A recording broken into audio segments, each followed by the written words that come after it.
नमस्कार दोस्तों, technical coaching class के यूट्यूब चैनल पे मैं सुभाष जयपाल आपका एक बार पुनः स्वागत करता हूं। दोस्तों, इलेक्शन थ्योरी का जो क्रेस को स्टार्ट किया था, आज अपने उसकी नेक्स्ट क्लास स्टार्ट करेंगे। कई लड़कों का कमेंट आ रहा था, सर इस महामारी के काल यानी कोरोना काल में हम कैसे पढ़ पाए, माइंडली अपसेट हैं। तो कोई भी माइंडली अपसेट न हो, अपना विशेष ध्यान यही होना चाहिए कि सबसे पहले अपनी सेफ्टी रखें, घर में रहें, सुरक्षित रहें। आपको सारी क्लासें क्रमशः मैं ऑनलाइन उपलब्ध करवा रहा हूं कोरोना काल के अंदर, तो सभी प्रत्येक दिन क्लास को अटेंड करें और अपना जो माइंड है पूरा का पूरा वो बुक पे सेट कर लें कि हमको पढ़ना है।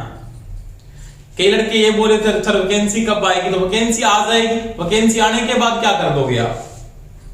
अगर आपकी पहले से तैयारी नहीं है तो आप क्या कर दोगे वैकेंसी आने के बाद?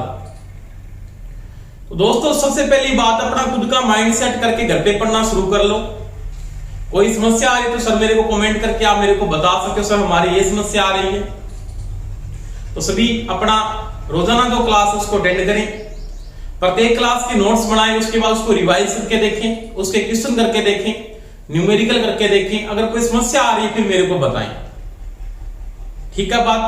अपने जो टॉपिक स्टार्ट करे थे संधारित्र के बारे में पढ़ रहे थे। आज का जो टॉपिक है अपना वो है संधारित्र का क्यू फैक्टर। क्यू फैक्टर जिसको क्वालिटी फैक्टर कहते हैं, कैपेसिटर का क्वालिटी फैक्टर। यानी कोई कैपेसिटर का जो निर्धारण कर रहे हो उसका क्वालिटी फैक्टर क्या होता है। तो क्वालिटी फैक्टर इक्वल टू, मैं नॉर्मल तो ये लिखता हूं, क्वालिटी फैक्टर इक्वल टू सीधा होता है XC बटा में R।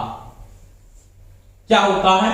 XC बटा में R होता है। या इसको मैं ये भी लिख सकता हूं, क्योंकि आपने पढ़ा है ना XC बराबर होता है 1 बटा 2 पाई XC, यही होता है।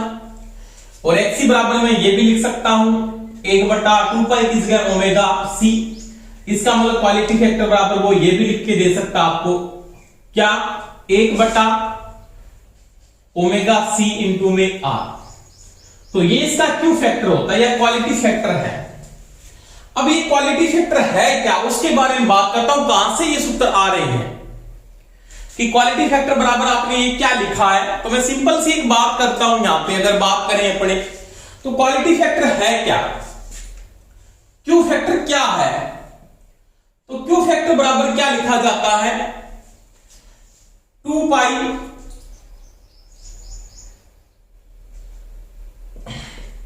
संधारित्र की स्टोर ऊर्जा, यानी कोई भी कैपेसिटर है उसकी स्टोर ऊर्जा, और संधारित्र की निर्धारित ऊर्जा। निर्धारित ऊर्जा देखो, इसकी बात करते हैं। पहली बात तो यहां पे 2 पाई आपने क्यों लिखा? 2 पाई का मतलब होता है एक चक्कर। क्या होता है? एक चक्कर। जैसे मेरे पास एक कैपेसिटर है, ये संधारित्र है,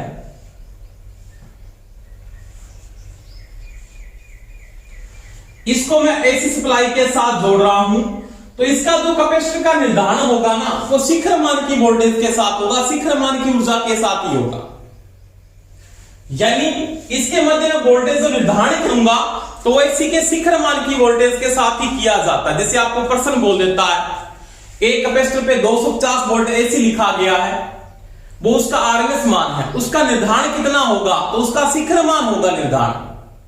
आपने शिखर मान और आरएमएस मान में संबंध पढ़ा है। बी मैक्सिमम बराबर होता है बी आरएमएस इंटू में √2, और इसका जो निर्धारण होता है कैपेसिटर का वो हमेशा ही शिखर मान पे होता है, पीक वैल्यू पे होता है। क्योंकि सभी को पता है कैपेसिटर जो चार्जिंग कंडीशन पे जाता है ना, चार्जिंग कंडीशन पे, तो ये इसको वोल्टेज यहां पे क्या करनी पड़ती है? सेंड करनी पड़ती है। इसको बोलते हैं शिखर मान। यहां तक ये चार्ज होता है, इसका निर्धारण किस पे होगा? ये शिखर मान है इसका। क्या है इसका? शिखर मान या पीक वैल्यू है इसकी। ये वोल्टेज को सेंड करनी पड़ती है। इसका निर्धारण किसके ऊपर होता है? शिखर मान की वोल्टेज के साथ होता है। निर्धारित ऊर्जा जो अपने को डीसी के साथ ये देता है, आउटपुट दे रहा है, निर्धारित इतनी ऊर्जा करते हैं तो ये तो मान अपने किसके साथ लेके चलते हैं, डीसी के साथ, और ये किसके साथ लेके चलते हैं, एसी के साथ। अब देखो इसकी स्टोर ऊर्जा, यानी कितनी ऊर्जा को ये स्टोर कर रहा है, ये जो ऊर्जा स्टोर कर रहा है, यानी ये कैपेसिटर कितनी एसी की ऊर्जा को स्टोर कर रहा है, उसकी निर्धारित ऊर्जा क्या थी, तो उन दोनों के अपने अनुपात है, वो कितने, एक चक्र की बात है, एक साइकिल की, यानी ये पूरा का पूरा क्या, एक साइकिल, इसका मतलब यहां तक क्या है, ये 2 पाई है, यहां पे पाई है आपको पता ही है, और यहां पे 0 डिग्री है, यहां पे पाई बटा 2 है, और यहां पे 3 पाई बटा में 2 होता है। समझ में आई दोस्तों मेरी बात। तो वही बात है, एक चक्र में स्टोर ऊर्जा और एक चक्र की निर्धारित ऊर्जा का जो अनुपात है वो उसका क्या कहलाता है, क्वालिटी फैक्टर, या उसको क्या बोलते हैं दोस्तों, क्यू फैक्टर कहते हैं। क्यू फैक्टर बराबर क्या होता है, ये कंडीशन आती है। अब ये कहां से आती है उसकी मैं बात करता हूं, वो देखो आराम से। इसकी स्टोर ऊर्जा की बात करता हूं, किसी कैपेसिटर की अगर जो स्टोर ऊर्जा है, यानी स्टोर ऊर्जा है, तो स्टोर ऊर्जा बराबर क्या लिख सकता हूं, स्टोर ऊर्जा एनर्जी इक्वल टू, आपने पढ़ा था स्टोर ऊर्जा बराबर क्या होता है, 1/2 CV स्क्वायर, 1/2 CV स्क्वायर होता है। अब देखो 1/2 CV स्क्वायर है, अब यहां की जो वोल्टेज का मान है उसको क्या बोलते हैं, बी मैक्सिमम कहते हैं। कौन सी वोल्टेज होगी, मैक्सिमम वोल्टेज, यानी जो वोल्टेज की वैल्यू है वो उसकी मैक्सिमम वोल्टेज पे निर्धारित होगा। इसकी स्टोर ऊर्जा किसके बराबर होती है, मैंने बात की थी 1/2 CV स्क्वायर कहां से आता है, मैंने बताया था। अब देखो अगर मैं बात करता हूं V, इस कैपेसिटर की यहां पे जो वोल्टेज है, ये वोल्टेज को आप क्या बोलते हो, BC कहते हो ना, BC कहते हो।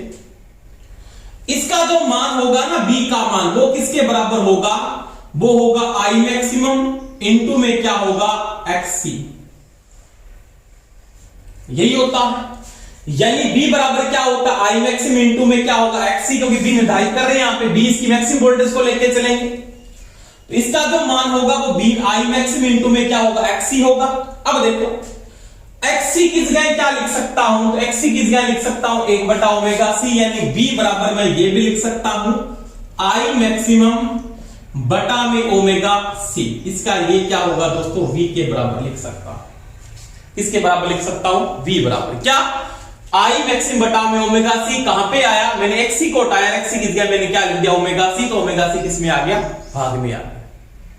समझ में आई मेरी बात। अब देखो आराम से आप, इक्वल टू मैं बाद में ये लिखूंगा 1/2 C इनटू में V की जगह लिखेंगे I मैक्सिमम बटा में ωc की स्क्वायर, ωc की स्क्वायर। अब देखो इसको हल करेंगे, इक्वल टू क्या आ जाएगी value, 1/2 C I maximum square omega square C square.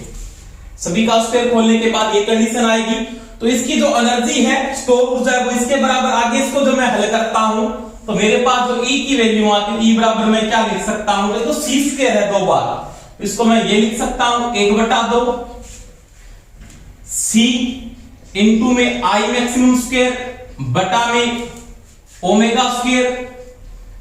इसको आप ये भी लिख सकते हो C गुना में C, एक ही बात है, C स्क्वायर का मतलब एक C से आपका एक C कट जाएगा, तो आपके पास वैल्यू आएगी, वो क्या आएगी, ये गुना का निशान है, E स्क्वायर, तो आपके पास बचेगा 1/2 I मैक्सिमम स्क्वायर बटा में ओमेगा स्क्वायर इनटू में C। तो ये इसकी एनर्जी कौन सी होगी दोस्तों, तो ये इसकी ऊर्जा होगी, वो कौन सी होगी, स्टोर ऊर्जा के बराबर होगा। तो स्टोर ऊर्जा बराबर मैं ये कंडीशन भी इसकी लिख सकता हूं। तो ये जो ऊर्जा है कहां से है, दोबारा से मैं रिपीट कर रहा हूं, स्टोर ऊर्जा 1/2 CV स्क्वायर बराबर होती है, मैंने कहा ये मैक्सिमम वोल्टेज को स्टोर करता है, मैक्सिमम वोल्टेज पे काम करता है, क्योंकि मैक्सिमम वोल्टेज यहां तक आएगी। अब देखो V बराबर I मैक्सिमम इनटू में क्या होगा, XC होगा। I मैक्सिमम मैंने लिख दिया, XC की जगह मैं क्या लिख सकता हूं, 1/ωc, तो ωc भाग में आ गया। मैंने इसको हटा के इसकी जगह ये लिखा, इसको हल करने के बाद कंडीशन आपके पास ये आ जाती है। आगे देखो इसकी बात करते हैं, तो अब देखो इसकी मैं निर्धारित ऊर्जा की अगर बात करता हूं, ये आपके पास क्या आ गई, स्टोर ऊर्जा आ गई। अब इसकी जो निर्धारित ऊर्जा है,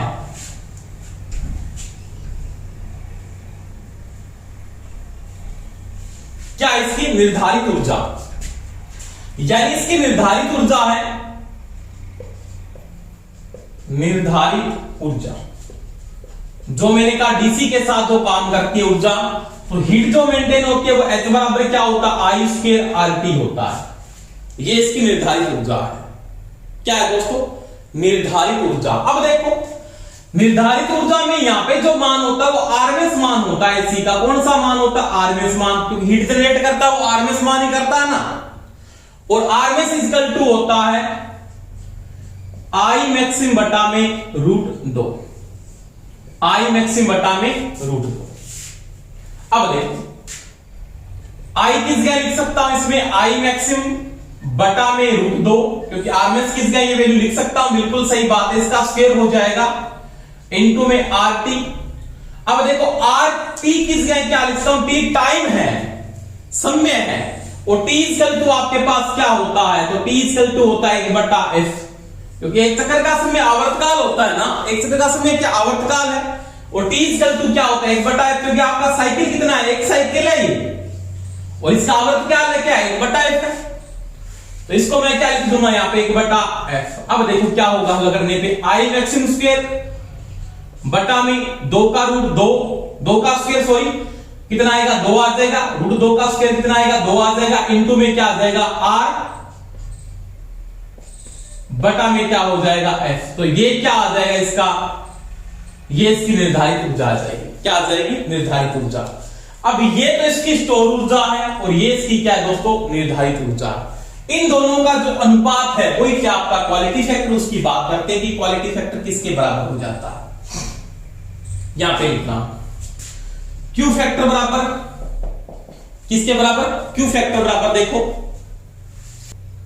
अब देखो क्वालिटी फैक्टर बराबर निर्धारित ऊर्जा क्या है, निर्धारित ऊर्जा आपके पास 1/2 I maximum square omega square into में क्या है C बटा आपके पास ये स्टोर ऊर्जा, सॉरी ये क्या है स्टोर ऊर्जा। अब निर्धारित ऊर्जा क्या आपके पास आई मैक्सिमम स्क्वायर बटा में 2 इनटू में R बटा में F, और यहां पे आगे कितना लगा आपके पास, तो ये है 2 पाई, क्या है 2 पाई। अब देखो ये 2 पाई यहां से आया, एक का ले लो आप, इसको हल करना चाहेंगे तो पहली बात है ये 2 से 2 कट जाएगा, नीचे आएगा ऊपर चला जाएगा। दूसरी बात आई मैक्सिम से आई मैक्सिम घट जाएगा, ये घट जाएगा। अब देखो इसको हल करोगे आगे, क्यू फैक्टर बराबर ये F ऊपर चला जाएगा ना, ये ऊपर चला जाएगा, ये नीचे आ जाएगा, तो ऊपर आ जाएगा 2 पाई, तो यहां पे है ऊपर हो गया F, ये ऊपर चला गया, बटा में क्या आ गया ओमेगा स्क्वायर इनटू में C इनटू में क्या है R, तो ये R बच गया। अब देखो आपके पास जो ये वैल्यू आ रही है ना 2 पाई, तो ये 2 पाई क्या है, तो ये 2 पाई क्वालिटी फैक्टर इक्वल टू लिखूंगा 2 पाई F, 2 पाई F ऊपर हो जाएगा 2 पाई F बटा में हो जाएगा ओमेगा स्क्वायर इनटू में C इनटू में R।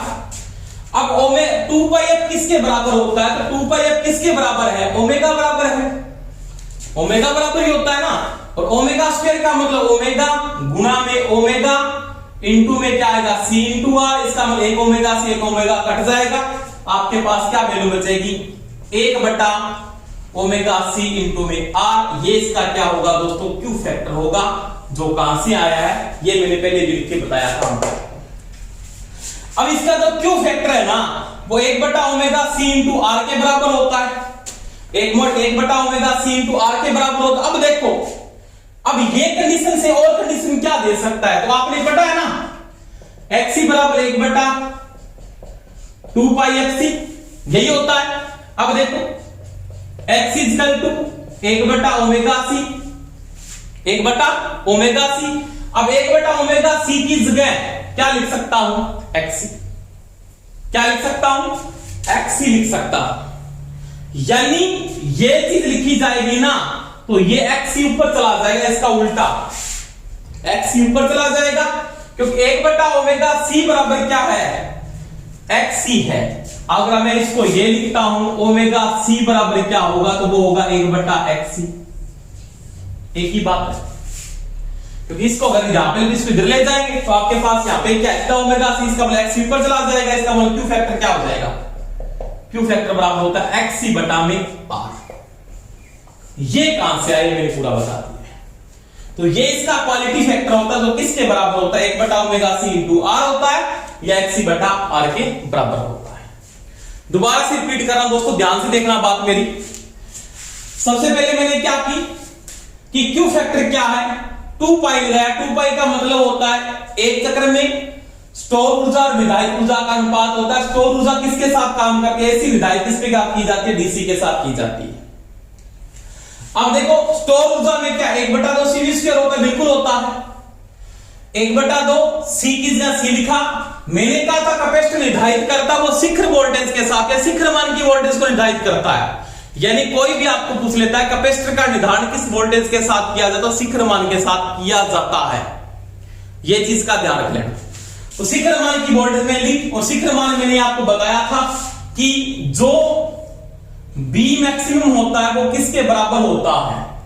तो बी मैक्सिमम बराबर मैं ये लिख सकता हूं क्या, कैपेसिटर की वोल्टेज की बात कर रहे थे, सी की बात करें ओनली फॉर कैपेसिटर की बात कर रहे थे बीसी की, तो मेरे पास इसकी वोल्टेज होगी वो क्या होगी, आई इंटू एक्सी होगी। तो आई क्या लेंगे, मैक्सिमम लेंगे।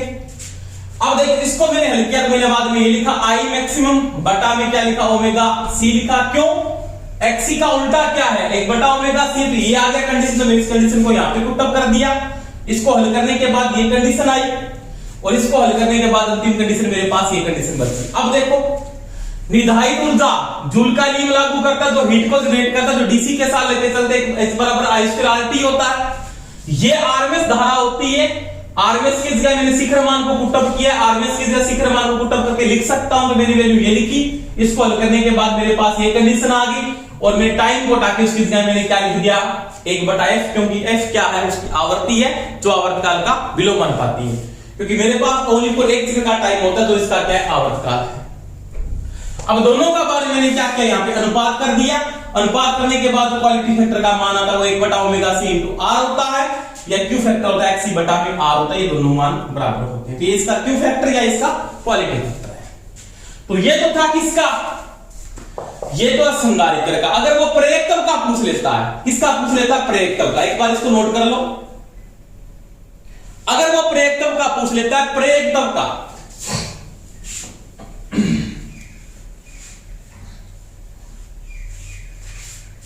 आपको वैसे दो ही बातें याद रखनी, तो ये याद रखना है और एक इसका ये याद रखना है। ये आया कैसे वो मैंने बता दिया पूरा डीपली आपको। अब देखो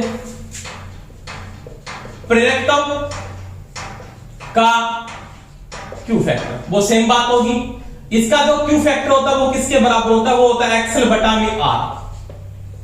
क्या होता है, एक्सएल बटा में आर। ये ऑप्शन में नहीं है, तो एक्सएल बराबर क्या होता है, 2 पाई एफएल, और एक्सएल बराबर क्या लिख सकता हूं, ओमेगा एल। यही होता है ना। अब देखो क्यू फैक्टर बराबर ये भी लिख सकता हूं, ओमेगा एल बटा में आर। तो ये इसका प्रेरकत्व कहा जाता है। तो ये प्रेरकत्व का क्वालिटी फैक्टर है, और ये संधारित्र का क्वालिटी फैक्टर या क्यू फैक्टर है। समझ में आई दोस्तों मेरी बात। तो ये मैंने बात की इसकी क्यू फैक्टर की। इसके बाद देखो नेक्स्ट टॉपिक की बात करते हैं, वो देखो आराम से।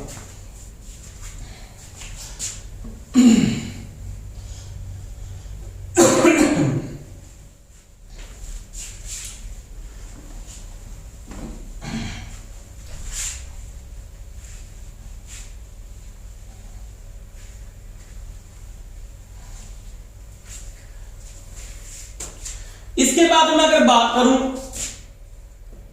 संधारित्र की जांच या संधारित्र का निरीक्षण, एक ही बात है। मेरे पास एक कैपेसिटर है, क्या है, कैपेसिटर। जैसे मेरे पास कैपेसिटर में एक कंडीशन है कि मेरे पास एक संधारित्र, ये कैपेसिटर है मान लिया।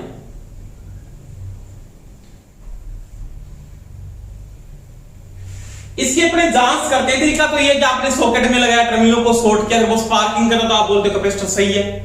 तो वो इसकी सही जांच की विधि, वो बिल्कुल आपके पास सही जांच की विधि नहीं है। तो वही बात है यहां पे कि मैं अगर कैपेसिटर की जांच करता हूं, कि कैपेसिटर की जांच करने के लिए किसका यूज करता हूं, मैं करता हूं ओमीटर के द्वारा। किसके द्वारा दोस्तों? ओमीटर द्वारा। अब देखो, मैंने कैपेसिटर को ओमीटर के साथ जोड़ दिया। किसके साथ जोड़ दिया? ये ओमीटर है मान लिया।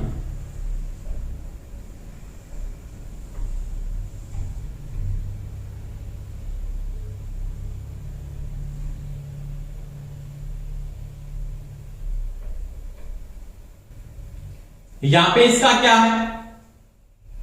0 है, यहां पे इसका इंफिनिटी है, अनंत है।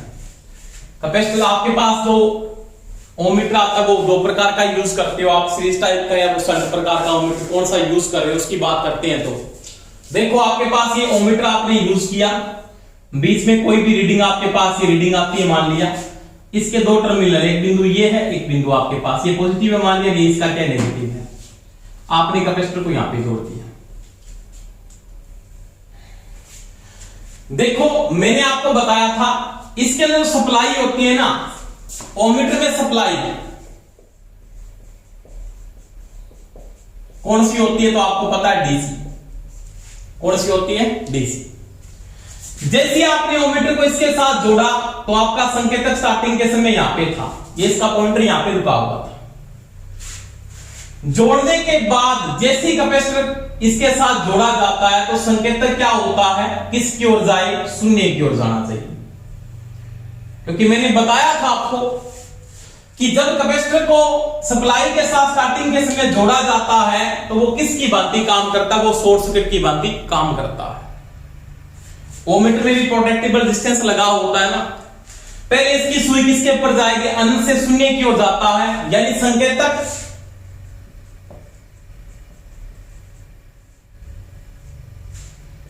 पैमाने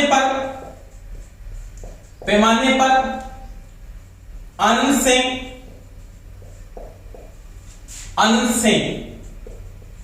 शून्य की ओर जाता है।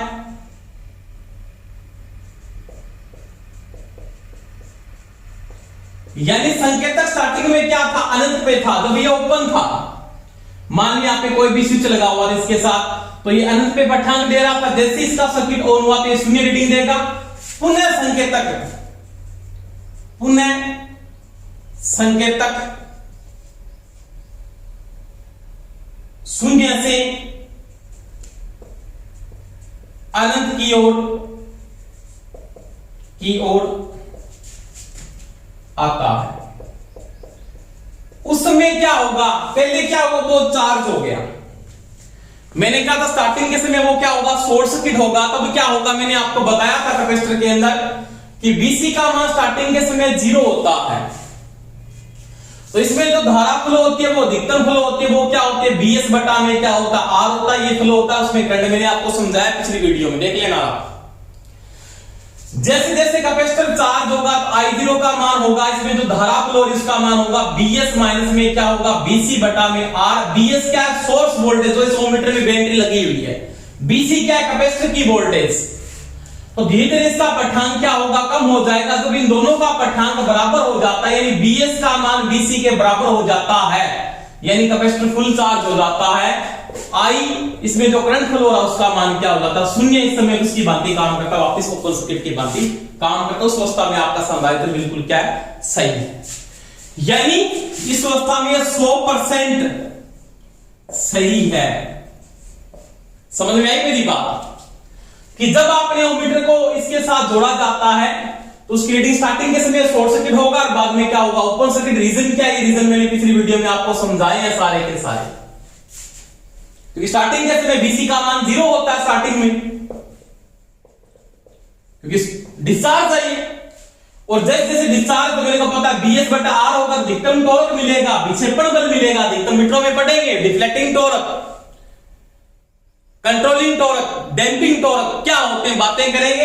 तो ये जैसे ही बल लगेगा तो इसकी रीडिंग क्या आएगी? शून्य आएगी। तो ये क्या बोलेंगे? शॉर्ट सर्किट बोलते हैं स्टार्टिंग के समय, मैंने बताया आपको। और जैसे जैसे BC का मान बढ़ेगा, धारा का मान धीरे संकेतक क्या होगा? कम होता जाएगा ऐसे। और जब इसका मान इसके बराबर हो जाए तो करंट क्या होगा? 0। तो टॉर्क भी क्या होगा? 0। रीडिंग वापस क्या होगी? अनंत हो जाती है। तो संधारित्र बिल्कुल क्या है? 100% सही है। अब देखो ओमीटर के साथ जोड़ने पर संकेतक शून्य दर्शाता है। क्या दर्शाता है? शून्य दर्शाता है। ओनली फॉर शून्य दर्शाता है। जोड़ा, जोड़ने के बाद शून्य की रीडिंग है, कोई रीडिंग नहीं आ रही हो, चला अंश पे शून्य पे जाके रीडिंग रुक जाती है। तो क्या है? तो आपका जो कैपेसिटर है वो क्या होगा दोस्तों? लघु परिपथ है। क्या होगा? लघु परिपथ। यानी वो कहीं से शॉर्ट हो चुका है, अब उसमें क्या हो रहा है? वो चार्ज ही नहीं हो पा रहा है, उसकी प्लेटें शॉर्ट हो गई है दोनों। ये जो प्लेटें वो क्या होगा? उसमें शॉर्ट हो गई है, उसमें क्या सा दोष है? लघु परिपथ दोष है। तीसरी बात, संकेतक। जो आपका संकेतक है वो क्या दिखाता है? अनंत पाठ्यांक दर्शाता है। अनंत पाठ्यांक यानी रीडिंग यहीं पे रहती है, चलता ही नहीं संकेतक। तो क्या होगा? खुला परिपथ। खुला परिपथ दोष है। तो ये चीज का ध्यान रख लेना, इस चीज का ध्यान रख लेना। अगर ये कहता है ये अनंत पे रुकती है सुई, आपका संकेतक अनंत पे रुका रहता है, तो इसमें कौन सा ओपन सर्किट? शून्य पे रुकता है, तो क्या शॉर्ट सर्किट? और शून्य से अनंत पर वापस जाता है, यानी अनंत पे शून्य की ओर, शून्य से वापस अनंत की ओर, तो बिल्कुल क्या सही है। अगर वो कहता है कहीं मध्य में रुक जाता है, यानी इसका संकेतक का पाठ्यांक, संकेतक मध्यम पाठ्यांक पर रुक जाता है, यानी मध्यम पाठ्यांक पे रुकने का रीजन है कि संकेतक बीच में कहीं पे ऐसे रुक गया, यहां पे रुक गया, जैसे यहां पे रुक गया, यहां पे रुक गया। इसका रीजन एक ही कारण हो सकता है कि कैपेसिटर कुछ चार्ज हो सकता है, कुछ चार्ज नहीं हो रहा। इसका मतलब इसमें अर्थ दोष है। इसमें कौन सा दोष होगा? अर्थ दोष। कौन सा दोष होगा? अर्थ दोष। तो एक ही कंडीशन अपने को वो ध्यान रखना है। ये इसकी सही कंडीशन है, यहाँ पे लघु परिपथ होगा, यहाँ पे खुला परिपथ, और बीच में संकेतक कहीं पे मध्यम पाठ्यांक दिखाता है, मध्यम में संकेतक की सुई रुक जाती है, तो कौन सा दोष होगा? अर्थ दोष होगा। तो ये आपने कैपेसिटर की जांच की। तो ये दोस्तों मैंने किसकी बात की? संधारित्र की बात की, उसकी जांच की बात। अब देखो इसके बाद बात करते हैं नेक्स्ट टॉपिक पर।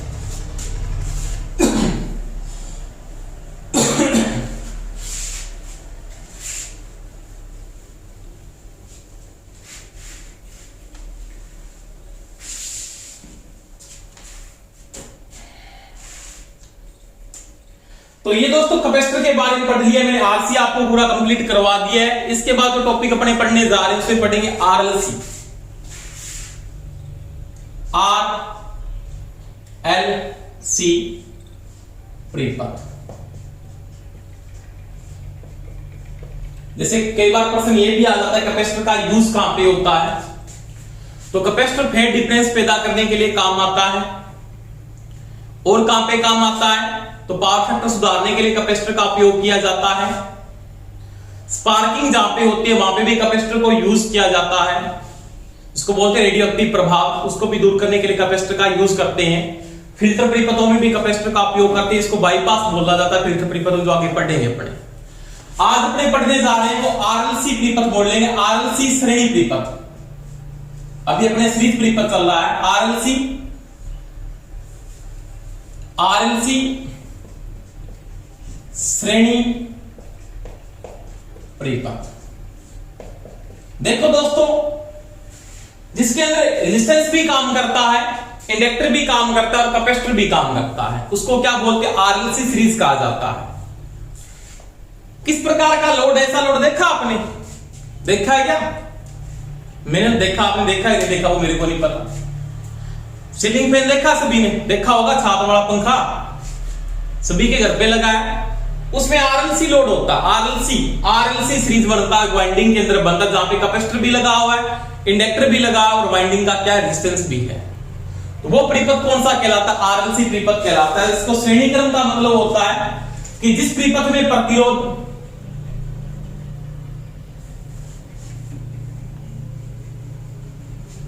या रेजिस्टेंस, इंडक्टर और कैपेसिटर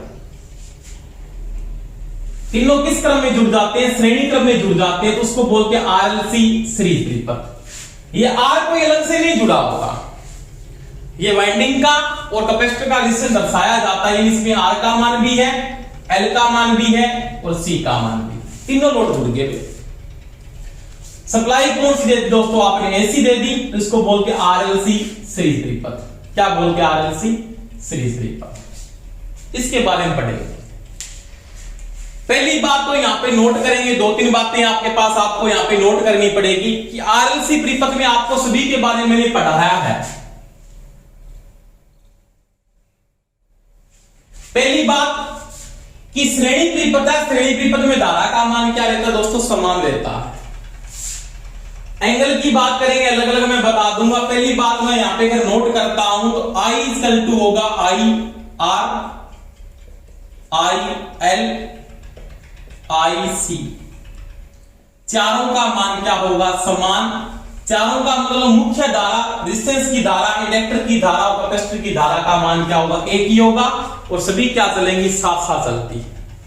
इनके बीच में कोई एंगल नहीं बनता। फेजर किनके मध्य बनेगा मैं बात करूंगा उसकी, क्योंकि पहली बात यहां पे श्रेणी परिपथ है तो क्या लागू होगा दोस्तों, केवीएल लागू होगा। और केवीएल का कौन सा लागू होगा, केवीएल का फेजर या सदिश योग लागू होगा, इसको बोलते हैं फेजर। तत्कालिक मान और फेजर के साथ इसको हल करेंगे, मैंने बताया आपको बातें पहले से वीडियो में। इसमें केवीएल लागू होगा, केवीएल का फेजर लागू होगा, वो बातें करूंगा मैं। अब देखो, पहली बात तीन लोड है, तीनों लोडों के बारे में समझा देता हूं। पहले आपके पास आर लोड है, यही है ना। दूसरा आपके पास एल लोड है, तीसरा आपके पास सी लोड है, एल और सी। इसमें धारा वोल्टेज यानी बी आर और आई आर क्या है, इन फेज। इसके बीच में जो एंगल चलेगा वो ये एंगल होगा, ये आई आर होगा, इसके आगे क्या होगा, बी आर होगा। दोनों क्या चलेंगे, एक लाइन के ऊपर यानी इन फेज रहते हैं, ये पता आपको। दूसरी बात, इसमें आउट फेज होगा, परंतु क्या होगा, इसके अंदर धारा का एंगल तो आपके पास यही होगा। इसमें क्या होगी, धारा तो आई है, इसके साथ ही चलेगी आई आर के, तो परंतु आपकी जो वोल्टेज है वो वोल्टेज क्या होगी, आगे निकल जाएगी ऐसे। इसका मतलब यहां पे क्या होगा, बीएल, तो इन दोनों के बीच में एंगल होगा 90 डिग्री का। तीसरी बात करें तो ये एंगल होगा, ये तो होगा आईसी, धारा आगे निकल जाते हैं, वोल्टेज क्या होते हैं, पिछड़ जाते हैं, ये होता है इसका बीसी, इसके बीच में भी 90 डिग्री का एंगल होगा। तो ये फेज एंगल के साथ चलते हैं। अब देखो, यहां की वोल्टेज बी आर, यहां की वोल्टेज बीएल और यहां की वोल्टेज दोस्तों बीसी है, और मैंने इनका एंगल आपको बता दिया। अब इनका फेजर बनाना, आपको क्या बनाना है, फेजर, उसकी बात करेंगे आराम से। वो देखो फेजर की, अगर मैं इनके फेजर की बात करूं तो आराम से बोर्ड पे देखना फेजर को, सॉरी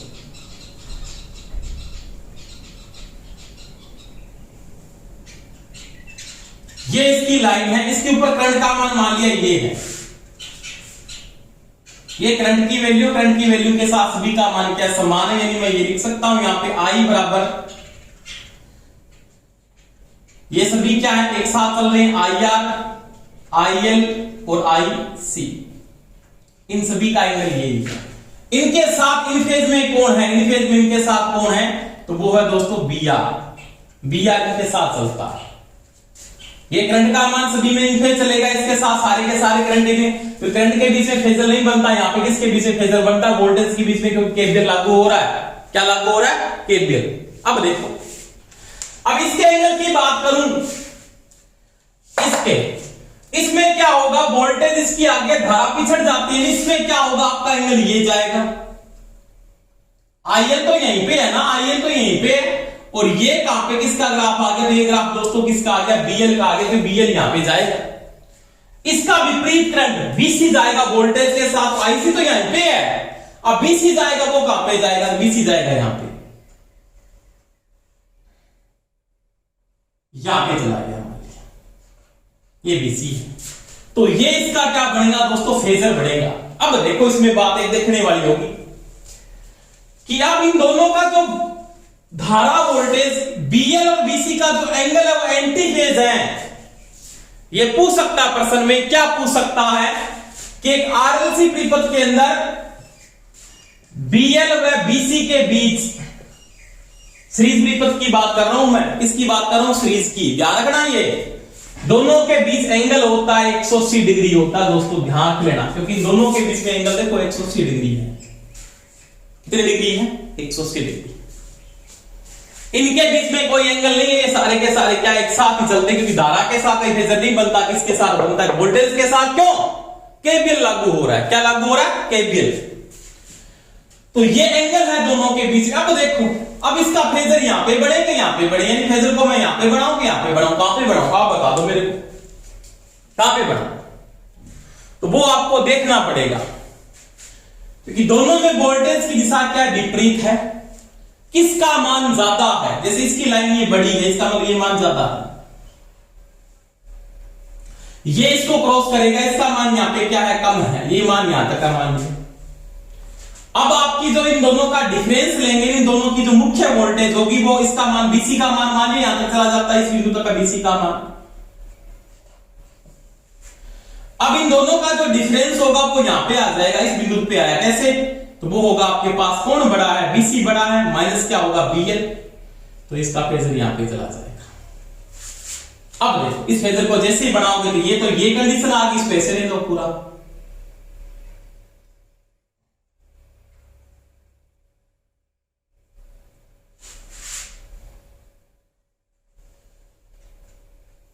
ये फेजर बनेगा, ये थीटा एंगल इसका क्या होगा दोस्तों? Power factor. अब देखो, ये क्या है? ये तो बी आर है, ये क्या है? बीसी माइनस में बीएल है, और ये बी आर है, ये क्या होगी आपकी मुख्य वोल्टेज को क्या बोलेंगे दोस्तों? बीटी बोलेंगे। क्या बोलेंगे? बीटी। अब इसका जो फेजर बढ़ाऊंगा वो ऐसे बढ़ जाएगा। फिर कैसे? बीटी का वेक्टर बराबर बी आर का वेक्टर प्लस में पहले बड़ा कौन था इसमें? बीसी, माइनस में क्या आ जाएगा? बीएल, इसको ब्रैकेट में बंद करके इसका भी वेक्टर। एक कंडीशन ये आ जाएगी। अब देखो, इसको आगे हल करेंगे तो आगे हल करके मैं बता दूंगा, एक कंडीशन और बना रहा हूं, उसके साथ दूसरी कंडीशन में और समझा रहा हूं, यहीं पे आप वो देखो आराम से।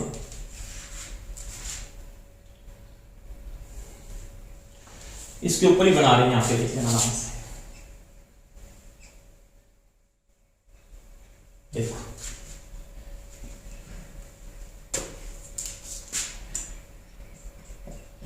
अब देखो, इसका सेम फेजर मैंने एक और बढ़ाया, ऐसे इसके दो फेजर बनेंगे, एक ये बना लिया, मान लिया।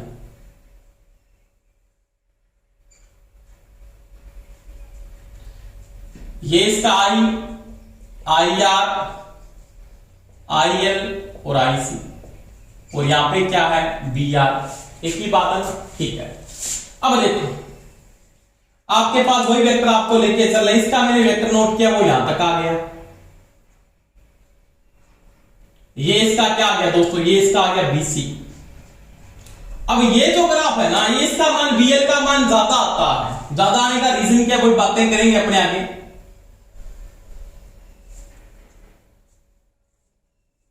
इसका मान यहां तक आता है, इसका मान इसको क्या बोलेंगे? बीएल कहते हैं। बीएल यहां पे चला गया, बीएल बड़ा है।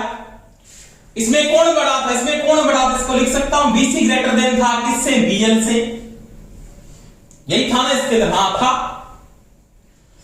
अब ये इसमें बड़ा हो गया, ये क्या हो गया? छोटा, तो फेजर उधर जाएगा। इसका मतलब यहां पे जो वैल्यू आएगी इसको क्या लिखेंगे? बीएल माइनस में बीसी, ये लिख देंगे। अब इसका वेक्टर नोट कर लो आप ऐसे,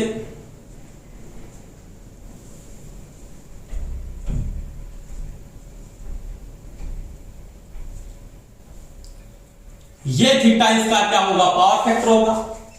अब ये क्या है? तो ये क्या है इसका? बीसी, सॉरी बीएल माइनस क्या होगा? बीसी। तो इसका फेजर फिर ये बन जाएगा। अब यहां पे कंडीशन क्या है? यहां पे कंडीशन ये है, बीएल ग्रेटर देन है किससे? बीसी से।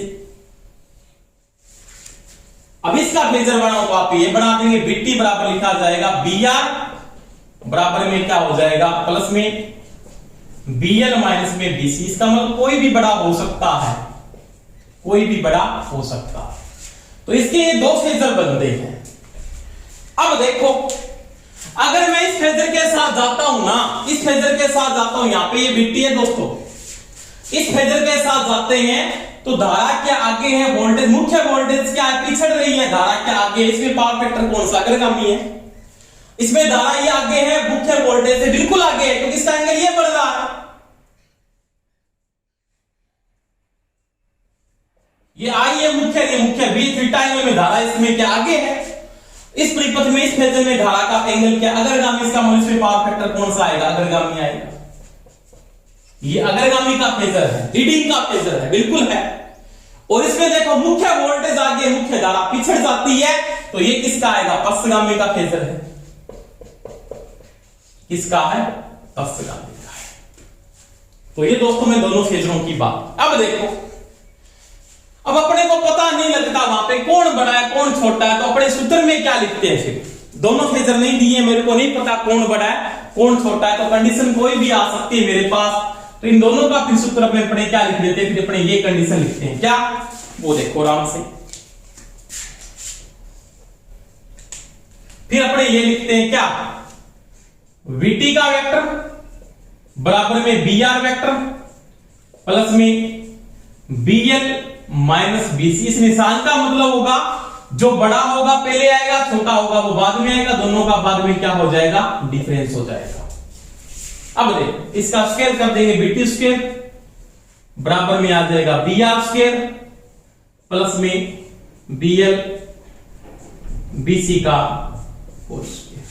अब BT बराबर क्या होता है, इसमें BT बराबर फिर ये कंडीशन होती है, BR स्क्वायर BL माइनस में BC का स्क्वायर, तो ये इसके BT के बराबर होता है। तो ये मैंने दोनों फेजरों के द्वारा आपको समझा दिया है कि कैसे इसमें वोल्टेज की गणना करते हैं। वोल्टेज के वेक्टर दो बनते हैं, ये अग्रगामी का है और ये पश्चगामी का है। अब देखो यहां पे ये कंडीशन ये बता रहा है कि BL जब क्या होता है, BL जब बड़ा होता है BC से तो पश्चगामी आता है ना, आता है बिल्कुल, और BC बड़ा होता है किससे, BL से, तो क्या आता है, अग्रगामी आता है।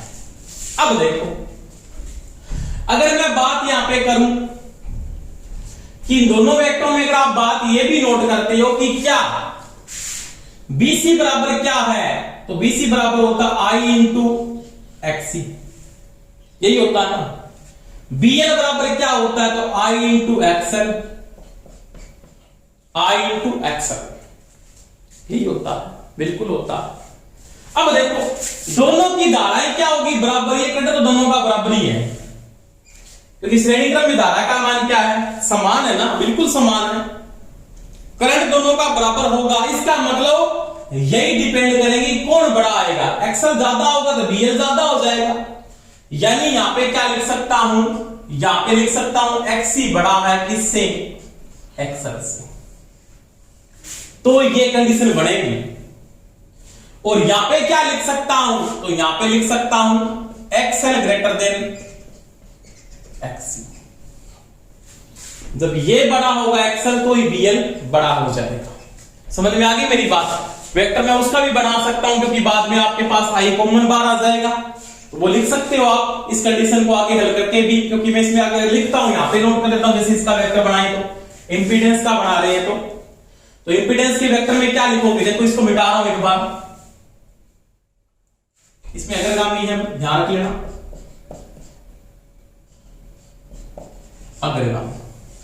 अब देखो इसको मैं छोटा बड़ा दोनों वाला नोट कर देता हूं। देखो इसमें क्या लिख सकता हूं, IZ होता है इसकी जगह, इसमें IR होता है, इसमें क्या होगा, इसमें I into XL, I into X, I into XC, sorry I into XL, ये होगा। अब इनका भी सभी का क्या है, वेक्टर है, एक ही बात। अब इसको हल करोगे क्या आएगा, ये I कट जाएगा, बीच से I कॉमन बाहर आएगा, तो Z का वेक्टर बराबर में हो जाएगा R का वेक्टर प्लस में आ जाएगा XC माइनस छोटा बड़ा जो पहले होगा वो पहले आ जाएगा, बड़ा होगा तो पहले आ जाएगा और छोटा वो बाद में आ जाएगा, इसका भी वेक्टर। तो वही बात होगी। अब क्या लिख देंगे, Z स्क्वायर बराबर क्या होगा, Z बराबर आ जाएगा यहाँ पे R स्क्वायर प्लस में XC माइनस XL का स्क्वायर का, तो ये कंडीशन इसमें यहां पे आ जाएगी। तो ये इसका इंपीडेंस है, तो ये कंडीशन यहां पे इसके वेक्टर से ही बनती है। समझ में आई मेरी बात। अब अपने को देखना पड़ेगा कि पावर फैक्टर लैगिंग है लीडिंग, दो कंडीशन से देख सकते हो। ये कंडीशन अग्रगामी यानी लीडिंग को दिखाएगी, किसको दिखाएगी? लीडिंग को। और ये दोनों कंडीशन किसको दिखाएगी? लैगिंग को दर्शाती है। ये चीज का ध्यान रखना। अब देखो, तो ये इसकी मैंने वोल्टेज गणना कर ली, धारा का पता, धारा श्रेणीक्रम में क्या रहती है दोस्तों? बराबर रहती है। अब देखो इसके फेजर के बाद मैं इसकी cos फाई की बात करूं, किसकी बात करूं? पावर फैक्टर की।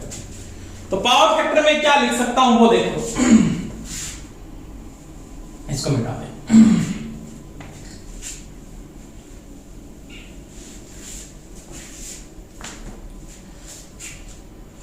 पावर फैक्टर को cos फाई से लिखते हैं, वो होता है आपके पास क्या होता है? लाल बटा कक्का आधार बटा कर्ण।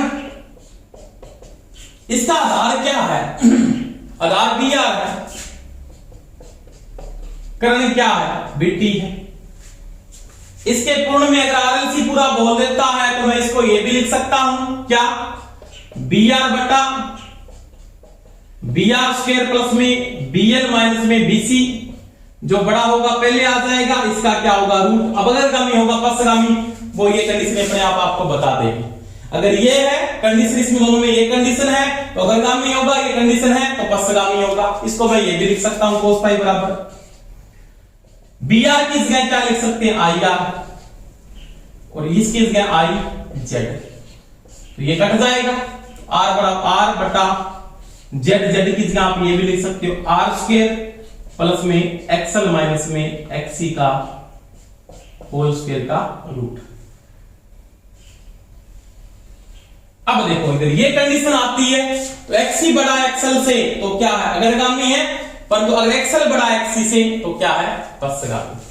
तो ये पावर फैक्टर बता देगा। समझ में आ गई मेरी बात? यानी मैं इसमें नोट करके लिख सकता हूं कि बीएल ग्रेटर देन अगर बीसी है, दूसरी बात एक्सएल ग्रेटर देन एक्सी है, तो पावर फैक्टर दोस्तों कौन सा आने वाला है? पश्चगामी। अगर ये कंडीशन है बीएल लेस देन बीसी, या लिख सकते हो एक्सएल लेस देन एक्सी, तो कौन सा आ जाएगा दोस्तों इसमें? अग्रगामी, यानी लीडिंग। तो अगर ये कंडीशन है तो अग्रगामी है, अगर ये कंडीशन है तो पश्चगामी। अब देखो इसके बाद कोई समस्या नहीं है, पावर गणना कर सकते हो आप। P बराबर आपको पता ही है क्या होता है? B I cos phi, B I cos phi. समझ में आ गई दोस्तों मेरी बात? तो ये मैंने किसकी बात की? आरएलसी की बात की। आरएलसी सीरीज का वेक्टर बता दिया, पूरा कंप्लीट आपको समझा दिया है। अगर यहाँ पे अगर फ्रीक्वेंसी में चेंजिंग आती है ना, कि फ्रीक्वेंसी में चेंजिंग हो तो वो बातें देखनी पड़ती कि फ्रीक्वेंसी में क्या कंडीशन है, कि पहले आपको दिया होगा कि ये कंडीशन है, तो वो कंडीशन अपने पढ़ेंगे इसके बाद में नेक्स्ट क्लास के अंदर। इसके बाद अपने आरएलसी में रेजोनेंस पढ़ेंगे, अनुनादी परिपथ के बारे में पढ़ेंगे। तो ये ढंग से समझ लेना, कोई समस्या आए तो मेरे को बता देना, इसकी न्यूमेरिकल करके आप देख लेना, कोई समस्या आए तो बता देना। धन्यवाद दोस्तों। क्लास अच्छी लगी तो सभी लाइक जरूर करें और शेयर भी करें, और सभी क्लास को जरूर अटेंड जरूर किया करो। अगर आपकी रेगुलरिटी है तो आप सभी क्लास रोजाना अटेंड करें और उसके नोट्स बनाएं। धन्यवाद, best of luck, thank you.